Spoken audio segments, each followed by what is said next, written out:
여러분들 많은 분들이 2014년에 한국과 또 이 미국에서 개봉된 국제시장이라는 영화를 아마 거의 다 보셨을 겁니다. 통역 때문에 제가 번역 때문에 저희 아들한테 너 혹시 그거 봤냐고, 왜냐하면 봐야 번역할 때 도움이 되니까 봤다고 그러더라고요. 그래서 정말 많은 사람들이 봤구나라는 생각이 들었습니다.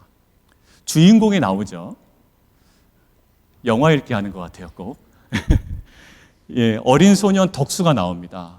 그런데 6.25 전쟁 때 가족들과 함께 이제 피난길에 오르게 되죠. 덕수는 막내 여동생 누구죠? 예, 막순이. 그 막순이를 업은 채로 미군 배에 이제 오르게 되죠. 그런데 많은 사람들이 막 엉킨 상태에서 막순이를 놓치게 됩니다. 잃어버려요. 막순이가 이제 없어진 사실을 이제 아버지가 알게 되죠. 그래서 막순이를 찾기 위해서 그 아버지가 배에서 내리게 됩니다.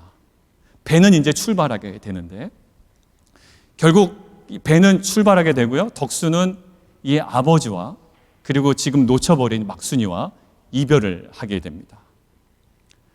결국 덕수는 평생토록 아버지의 그 마지막 배에서 남겼던 그 약속을 열심히 지켜나가죠. 동생의 학비를 위해서 자신의 검정고시를 포기합니다. 그리고 독일로 광부의 일로 떠나게 돼요. 그 후에도 가족들을 위해서 베트남 전쟁에 또 지원하게 됩니다. 또 부상을 당해가지고 복귀하게 되죠. 그 덕수는요 참 열심히 살았습니다. 동생은 찾지 못했지만 아버지와 그 마지막에 선상에서 나눴던 그 약속을 지키기 위해 열심히 지켜나가죠.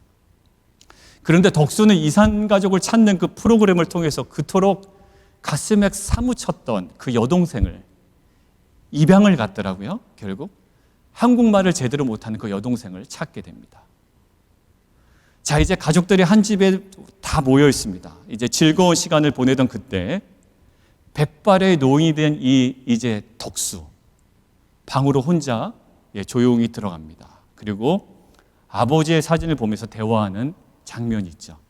우리 영상을 함께 보시고 그 다음에 말씀을 계속 이어가도록 하겠습니다.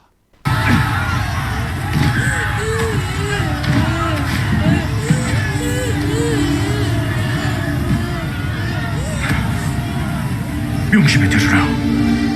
내 없으면 장남인 네가 가장인 걸 알지 야. 가장은 어떤 일이 있어도 가족이 제일 우선이다. 알았지 야. 시방부터 네가 가장이니까 가족들 잘 지키라.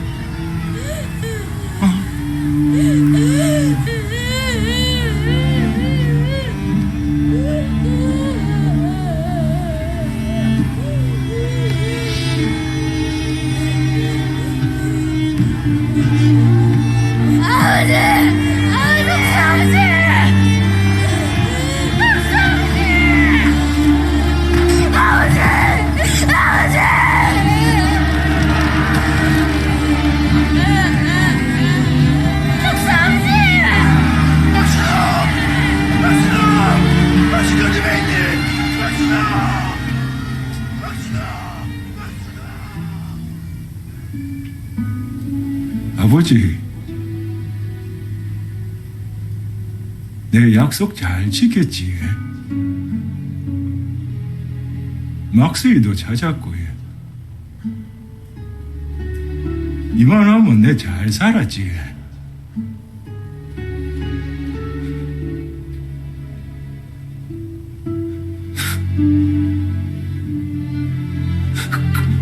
근데 내 진짜 힘들었거든요.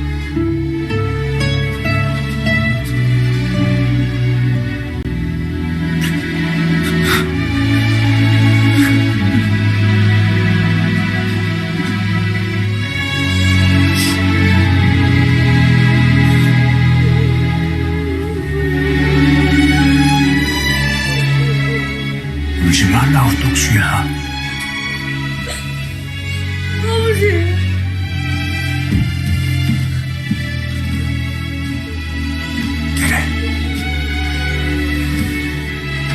네 얼마나 시기에 고생했는지 다 안다. 내가 니한테 영 고맙다. 내 못한 거 니가 잘 해줘서 진짜 고맙다.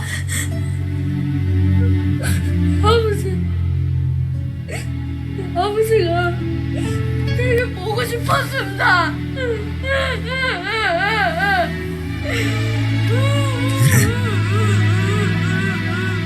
나도 니가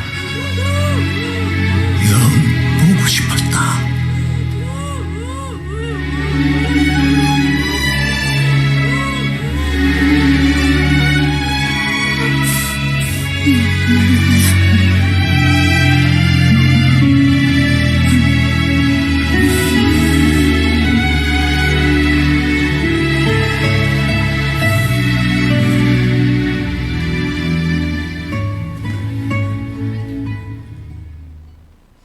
어린 덕수는 아버지와의 약속을 지키기 위해서 수많은 어려움들을 계속 감당해냈습니다. 아까 그 대사 중에 그런데 저 진짜로 힘들었거든요 하는 그 대사가 있죠. 그 울먹거리는 장면을 통해서 그 아버지와의 약속을 그 끝까지 지키기 위해 그 어린 덕수가 계속 감당해야 했던 그 고난의 무게가 결코 가볍지 않았음을 충분히 느낄 수 있었습니다. 마지막까지 간직했던 그 아버지의 옷이 있었습니다. 그리고 그 아버지와 약속을 지켜갔던 그 덕수에게 그 아버지가 마지막으로 한마디 하죠. 내가 너 얼마나 고생했는지 다 안다라고 해요. 그러면서 이제 꽉 안아주십니다. 이 장면을 보는데 마치 각자의 인생을 다 마치고 언젠가 주님과 만나게 될 그 성도들의 그 마지막 그 모습처럼 다가왔습니다. 근데 이러한 그 감격스러운 결말은 사실 누구에게나 그리고 우리가 마음 먹은 대로 사실 쉽게 주어지는 것은 아닐 겁니다. 사실 우리의 신앙생활 가만히 보면 우리가 결단하고 또 우리가 결심을 합니다. 그런데 우리의 결심과 결단이 있다고 해서 사실 그대로 계속 사라지는 것만은 아니죠. 우리는 분명 각자의 출애굽을 경험했습니다. 우리는 각자의 구원의 은혜를 이미 경험했습니다. 그런데 여러 가지 유혹으로 또 자주 무너지기도 합니다. 우리의 연약함 때문에 또 다양한 실패도 우리는 계속 경험합니다. 오히려 그것이 우리들의 신앙의 현실일 수가 있습니다. 구원받은 이후에 우리는 계속 성공하고 무너지지 않은 단단한 모습이 아니라 사실 구원받은 이후에도 계속 넘어지고 또 실패하게 되는 그것이 우리의 어찌 보면 신앙생활의 현실일 수 있습니다. 우리가 특별히 사사기를 지금 묵상하고 있는데요. 그 사사기를 통해 우리는 그 실제를 보고 있습니다. 그렇다면 오히려 그 무너짐과 실패가 우리에게 너무나도 자연스러운 우리들이 어떻게 하면 그 영화의 오늘 마지막 장면의 덕수처럼 영광스러운 그리고 아버지 앞에 자랑스러운 최종 결말을 향해 달려갈 수 있을까라는 내용으로 오늘 말씀을 함께 나누려고 합니다. 자, 오늘 첫 번째입니다. 우리 함께 좀 읽도록 하겠습니다. 시작.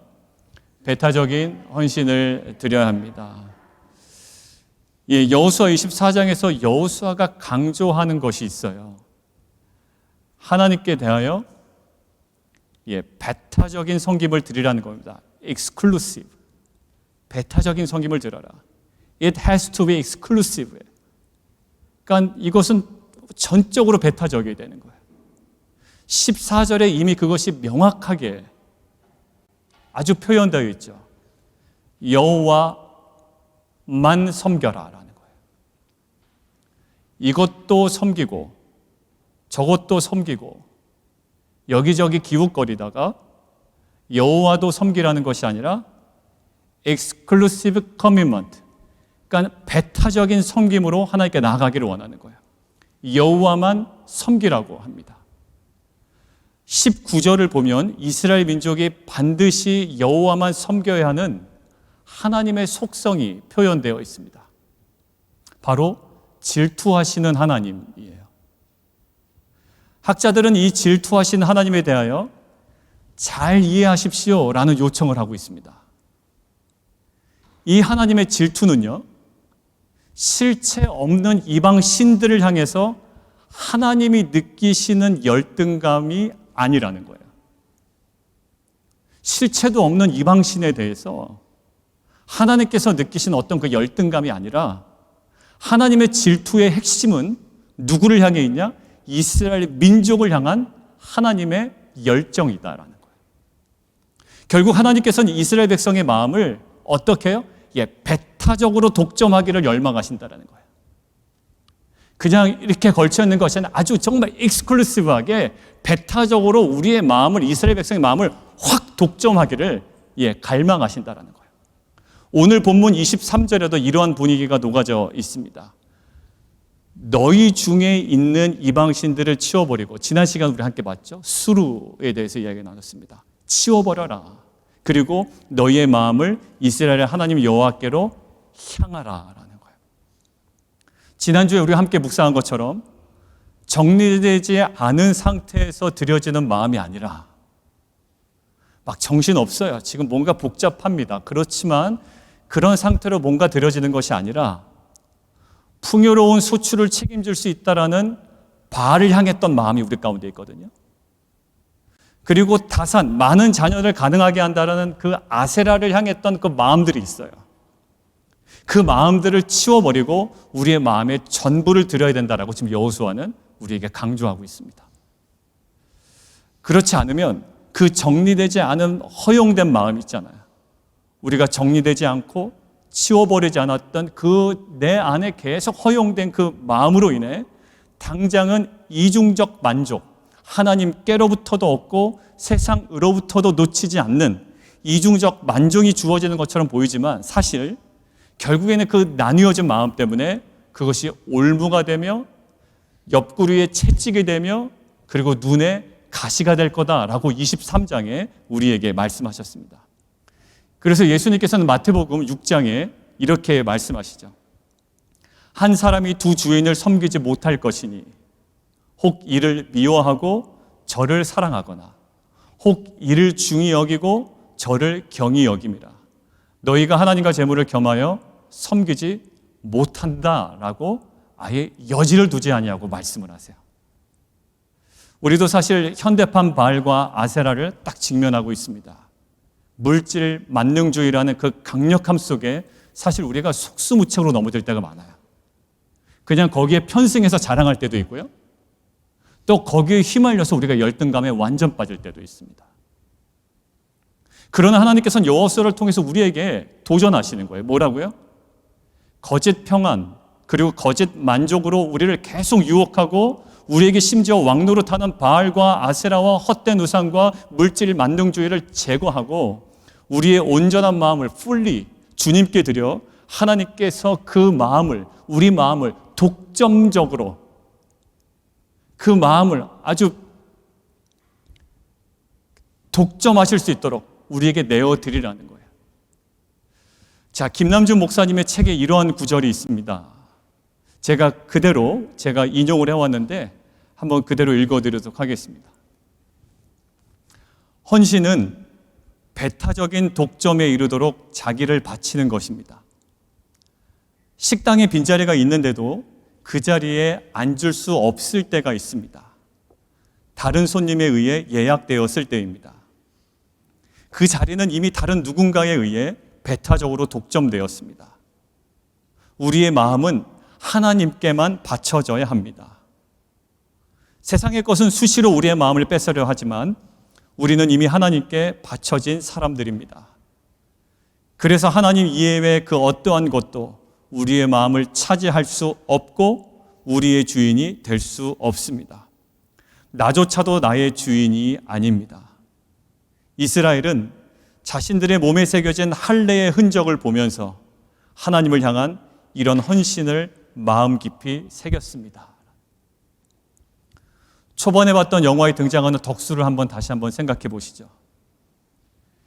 이 어린 덕수의 마음은요, 백발의 노인이 될 때까지 오직 하나에 배타적으로 독점되어 있었습니다.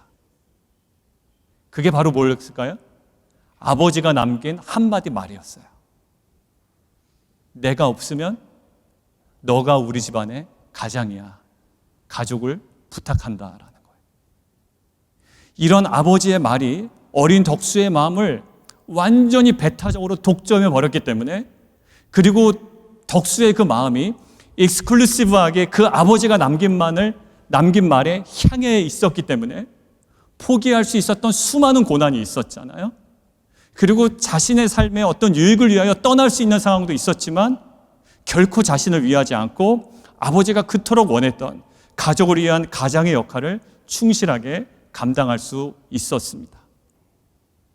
그리고 김남준 목사님, 이스라엘의 백성은 자신 몸에 새겨진 할례의 흔적을 보면서 하나님을 향한 헌신의 마음을 깊이 새겼다라고 되어 있는데, 덕수도 사실 마찬가지였죠. 아버지가 남기신 겉옷을 끝까지 간직합니다. 맨 마지막에 방에 들어와서 그 옷을 붙잡고 마지막 울먹이죠. 아버지가 남기신 말씀을 영광스럽게 생각하며 그 옷을 붙잡고 가족을 위한 헌신을 끝까지 감당해냅니다.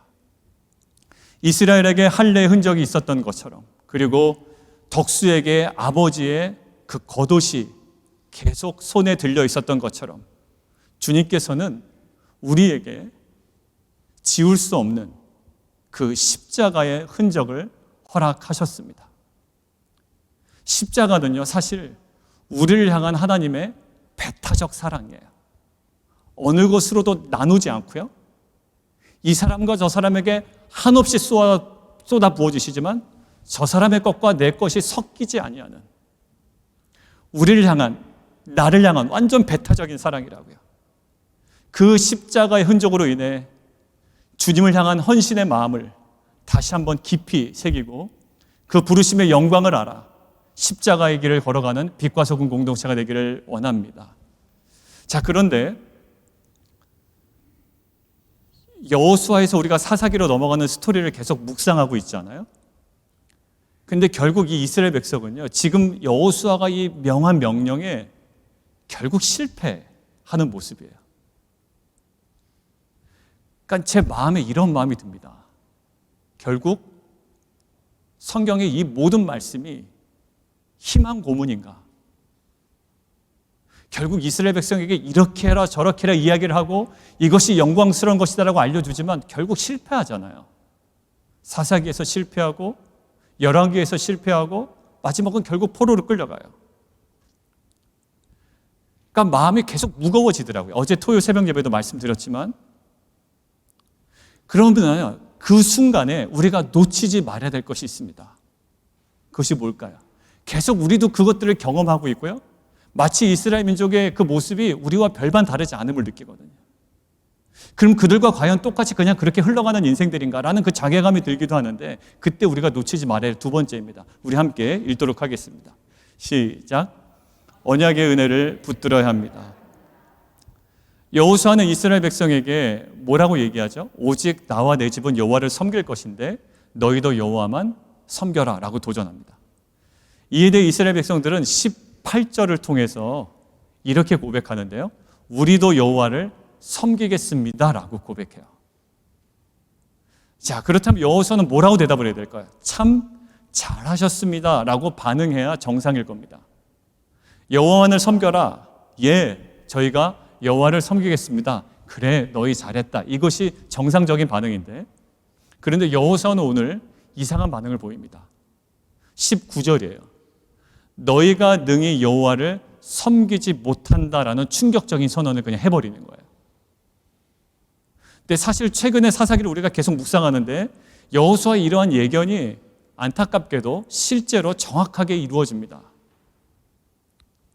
그러고 보니까 20절에 있었던 이 말씀, 19절에 이어서 이어지는 이 말씀, 이 선포된 여호수아의 경고인데, 이것도 안타깝게도 이스라엘의 전 역사 속에 아주 정확하게 이루어졌습니다. 20절 함께 우리가 성경을 통해서 함께 읽도록 하겠습니다. 20절이요. 시작. 만일 너희가 여호와를 버리고 이방 신들을 섬기면 너희에게 복을 내리신 후에라도 돌이켜 너희에게 재앙을 내리시고 너희를 멸하시리라 하니. 결국 어떻게 되면 북이스라엘은 아수르에게 멸망하고 남유다는 바벨론에게 멸망을 당합니다. 자, 그렇다면 이스라엘 백성은 여호와만을 섬긴다, 그리고 여호와께만 마음을 드린다라는 그 능력이 애초에 없었던 거예요. 아니, 어느 정도는 해야죠. 사사기에 하나님께서 뭐라고 말씀하시죠? 다시는 너희 구원하지 않겠다라는 거예요. 하나님께서 말씀하신 거 사실 귀뚱으로도 안 들은 겁니다. 하나님 떠나도 별 부담이 없었던 거예요. 그리고 뭔가 좋지 않은 일이 벌어질 때는 또 급하게 찾습니다. 그리고 뭔가 응답이 이루어지고 또 구원이 이루어집니다. 근데 평안할 때 또 하나님을 떠납니다. 아예 여호와께만 마음을 드릴 능력이 애초에 없었던 거예요. 결국은 하나님께서 그러한 무능력한 이스라엘 백성에게 너무 무리한 요구를 하신 것처럼 보인다고요. 그리고 제가 마음이 무거워졌던 결정적인 이유가 또 하나 있습니다. 뭐냐면 저의 모습이, 그리고 저와 우리의 모습이 여호수아 24장에서 이제 사사기로 이어지는 이스라엘 백성의 모습과 별반 다르지 않다라는데 이제 더 무거워진 거예요. 별로 다르지 않아요. 사사를 통해 구원하시는 하나님의 끊임없는 은혜에도 불구하고 하나님 목전에서 반복되는 악을 행하는 이스라엘 백성의 모습, 그리고 초반에는 겸손했지만 점차 승리 이후에 변질되어가는 기드온의 모습, 이 모습이 바로 우리들의 실존이었던 거예요. 자, 그렇다고 해서 제가 이렇게 생각할 수 있을까요? 내가 사실 결심하지 않아서 그렇지 만약 야무지게 결단을 한다면 온전히 하나님 섬길 수 있어 라고 이야기할 수 없었습니다. 그러니까 우리는 항상 그렇게 생각할 때가 있어요. 내가 결심하지 않아서 그렇지 결심만 하면 내가 저렇게 되지 않을 수 있어 라고 하지만, 사실 하나님만을 섬기겠다, 그리고 마음을 드리겠다라는 결의에 찬 고백과 이 선포는요, 이스라엘 백성에게도 절대로 끊어진 적은 없었습니다. 항상 그들에게 있었던 거예요. 그런데 그러한 결단과 결의에 찬 고백에도 불구하고 이스라엘 민족은 사사기에서 계속 실패를 경험하게 되고, 결국 우리 역사서의 마지막에 바벨론에 의해서 멸망되고 포로로 결국 끌려가게 됩니다. 결국 우리가 지금 은혜를 받아서 하나님께 드리는 결단들 있잖아요. 지금 우리가 드리는 결단들, 그리고 최근에 드렸던 결단들, 하나님만을 섬기겠습니다, 하나님께만 마음을 드리겠습니다, 아까 첫 번째 대지처럼요, 익스클루시브하게 우리가 정말로 하나님께 마음을 드리겠습니다라는 고백들이 과연 의미가 있을까? 첫 번째 대지로 끝난다면, 그래 정말 마음을 드리자라고 결단하고 나아간다면 그것이 과연 의미가 있나? 이스라엘 백성의 결론도 그랬고 우리의 결론 뻔한데 이게 과연 변화가 일어날까? 내 삶 속에, 우리 공동체 삶 가운데 이런 생각이 계속 밀려오는 거예요. 지난주부터. 그런 상황에 그래 우리가 조금 더 마음을 다잡자, 이것도 안 되는 거예요. 언제는 우리가 뭐 마음이 없었나요? 자, 그런데 오늘 본문에 눈에 띄는 단어가 25절에서 발견이 됐습니다. 그게 뭐냐면 언약이라는 거예요. 언약. 언약이라는 히브리어가 여러분들 몇 번 말씀드렸지만 베리트예요. 베리트. 근데 베리트라는 단어가 어디에서 왔다고요? 예, 바라라는 단어에서 나왔다고요. 근데 바라라는 단어 뜻이 뭐냐면 자르다, 끊다라는 거예요. 자르다, 끊어버리다. 그래서 보통 우리가 어느 말이 더 표현이 정확하냐면 언약을 맺다가 아니라 사실 언약을 쪼갠다라는 표현이 더 맞아요. 그러고 보니까 창세기 15장에 어떤 모습이 있죠? 하나님께서 아브라함과 언약을 맺으실 때 고기를 어떻게 쪼개십니다. 그리고 그 언약을 어기면 짐승처럼 쪼개진다는 의미가 있는 거예요. 그게 바로 베리트예요. 쪼개고 언약이 누군가 어기게 되면 이것처럼 갈라진다, 끝장난다라는 뜻이에요. 그런데 그 쪼개어진 짐승 사이로 아브라함은 자고 있고요, 아브라함이 아닌 하나님으로 상징되는 횃불만 고기 사이로 지나갑니다. 결국 누가 다 책임지시겠다는 거죠? 예, 하나님께서 책임지시겠다는 거예요. 여러분들, 인간은요 언약을 지킴으로, 율법을 지킴으로 구원받을 수 없습니다. 여러분들, 인간은 뭔가 해서, 무엇인가 우리가 노력해서 감당되는 게 아니에요. 물론 그것이 노력을 면제해 주는 것은 아니지만 그것으로 충분하지 않은 인생이에요. 결국 하나님께서 이 언약의 본질적인 모습을 창세기 15장에 보여주시는데 결국 이 언약 누가 이끌고 간다라는 거예요? 하나님께서 이끌고 가신다라는 거예요. 실제로 우리가 봐도요, 이스라엘 백성, 우리 하심 탐사에서 우리 왕들 쭉 막 순서대로 외웠잖아요. 자, 거기서 나오죠. 선한 악이든 악한 악이든 다 악해요. 그리고 다 하나같이 결점들이 있습니다. 그리고 결국 다 실패해요. 그런데 하나님께서 끌고 오시다가 포로로 끌려가게 된다고요. 자, 결국 언약 제대로 못 지켰어요. 그러나 하나님께서는 그런 이스라엘 백성과 우리를 쪼개는 대신에 결국 하나님께서 하나님의 아들을 직접 쪼개십니다. 우리가 받아야 할 심판을 당신이 받으시로 말미암아 우리의 불완전함에도 불구하고 하나님께서는 우리와 맺은 언약을 신실하게 이루어내셨어요. 그 베리트를 찢어버림으로, 쪼개어 버리심으로 신실하게 이루어 가셨습니다. 하나님께서는 결국 우리를 그럴 자가 아닌데도 불구하고 하나님을 섬기는 자로 결국 세워내시는 거예요. 이것이 하나님께서 우리에게 약속하시는 언약, 이 베리트의 은혜인 줄 믿습니다. 우리에게는 온전히 하나님만을 섬기고 온전히 하나님만을 예배하겠다라는 온전한 능력이 없습니다. 물론 어느 정도는 가능해요. 근데 온전히 예배하다가도 저는요, 갑자기 집에 있는 생각이 튀어나올 때가 있어요. 여러분들 안 그러신가요? 온전히 예배하다고 옆에 누가 지나가기만 하면 그 사람 옷이 눈에 들어오게 되고요, 파생되는 생각에 꼬리에 꼬리를 물고 갈 때가 있어요. 내가 지금 예배를 드리는 거야, 뭘 묵상하는 거야. 나는 10주가 예배 드린다고 하지만 우리는 그렇게 온전히 예배 드리고 온전히 하나님을 섬길 수 있는 능력이 우리에게는 아예 없습니다. 사사기에서도 그 모습이 정확하게 증명됐죠. 네, 그렇게 했습니다. 우리가 하나님만을 섬기겠습니다라고 하지만 사실 다 망가져 버렸어요.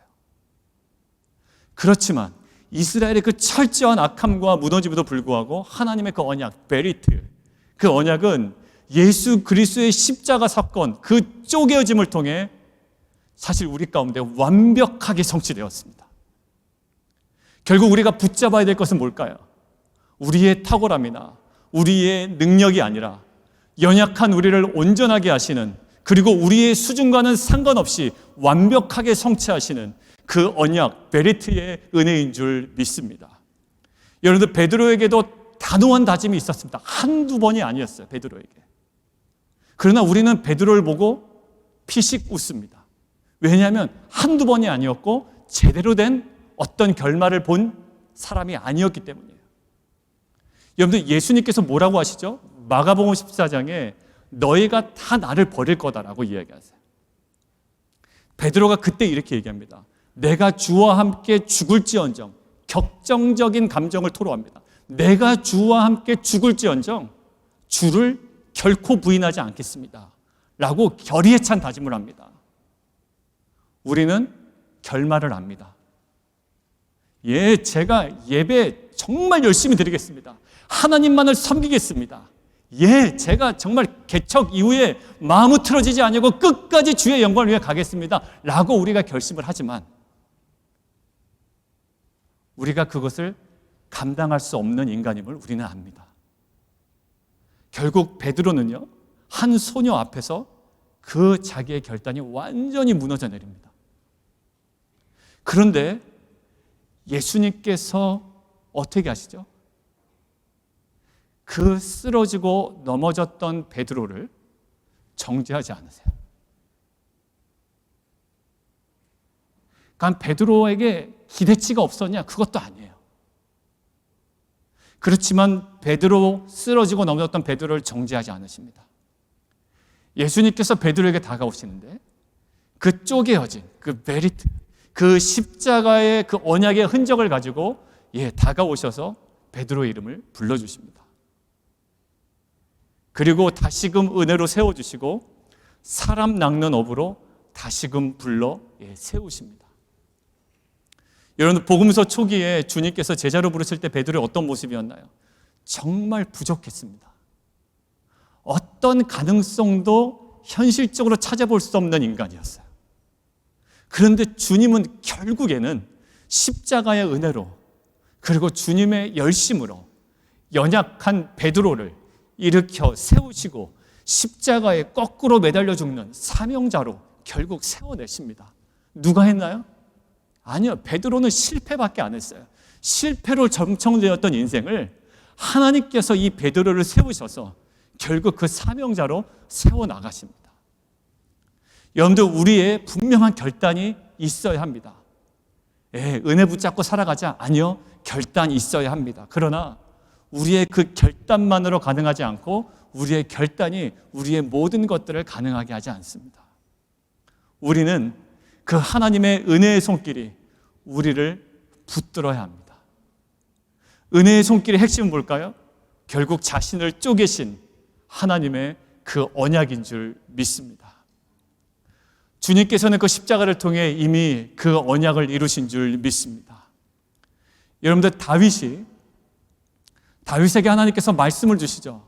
내가 너희 왕위를 영원토록 할 거다. 어떻게 되나요? 포로로 끌려가서 왕이 끊겨버립니다. 하나님의 말씀이요, 지금 완전히 지금 다 성취는 고사하고 지금 끊겨버린 거예요.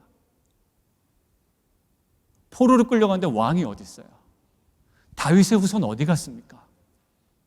지금 어디서 뭐하고 있습니까? 그런데 400년이 지난 후에 하나님께서 기가 막힌 방법으로 예수 그리스도를 때가 참에 이 땅 가운데 보내셔서 십자가에 달려 죽으심을 통해 백부장의 고백이 있죠. 그는 진실로 하나님의 아들이었다라는 거예요. 그리고 진정한 우리의 왕이 이 땅 가운데 오셨음을 선포하시죠. 다윗의 실패, 이스라엘 백성의 실패 다 무너졌습니다. 그러나 하나님께서는 그 언약을 어떻게? 신실하게 결국 성취해 가셨습니다.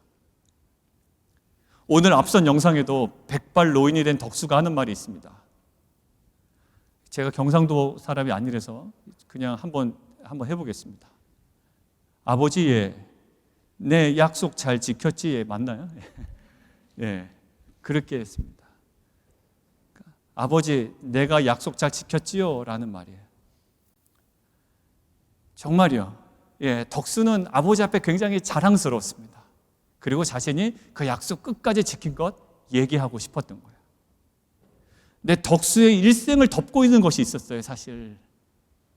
저렇게 어떻게 독일까지, 어떻게 월남까지, 베트남까지, 그리고 자기 가족을 위하여 그 모든 것들을 희생해 버리잖아요. 일생을 덮고 있었던 것이 있었는데 바로 뭐였냐면 아버지와의 약속이었어요. 영화에서는 사실 덕수가 그 약속을 지킨 것으로 나옵니다. 그런데 사실 우리는 그렇게 약속을 지킬 수 있는 수준과 능력이 사실 없습니다. 사사기에서 보고 있는 우리의 이스라엘의 모습이 오히려 우리의 모습과 더 비슷하지 덕수의 모습이 우리의 모습과 비슷하지 않아요.